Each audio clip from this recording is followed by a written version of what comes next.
երեք ինձ զանգահարեցին Լարսում մնացած մեր վարորդները եւ ասեցին, որ ելակով, կանաչիով, ձկով,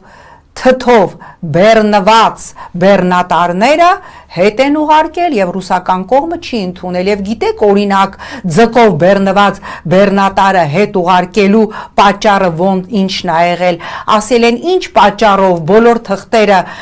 օքեյ է բոլոր թղթերը նորմալ է ասել են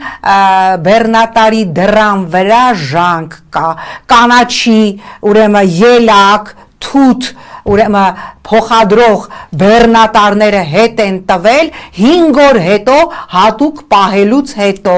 հասկանում եք այդ բեռնատարի դռան վրայի ժանգը ռուսական կողմը նոր տեսավ չէ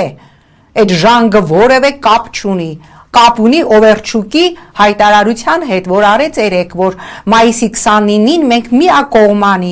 առանց Հայաստանի մասնակցության քննարկելու ենք Հայաստանի հարցը, այսինքն ԵԱՏՄ-ում Հայաստանի լինել թե չլինելու հարցը, եւ ես չեմ բացառում, որ սենց բռնեն մեզ շպրտեն ԵԱՏՄ-ից դուրս, եւ դրա հետևանքները մենք քանի անգամ ենք բոլոր հնարավոր եթերներից ասել, թե ինչ ա լինելու դրա հետևանքները, սկսած գազի գնի բարձրացումից, որ մենք հիմա սահմանին գնում ենք $177.5, գնելու ենք 600, վերջացած ահա այսպես, որ գյուղատնտեսական ապրանքները, այս ամբողջ, հեսա գալու է Ծիրանի հերթը, որ ֆերմերները տները գրավ դնելով, գյուղերով գրավադրված են, այդ ամբողջ արտադրանքը ստացել են, Ռուսաստանը տանելու է, սահմանին պահելու է, այս կանաչի տանող ասում էր 5 օր պահեցի, ամբողջ բերքս փչացել է, եւ հետ է ուղարկելու, ասելու է չէ,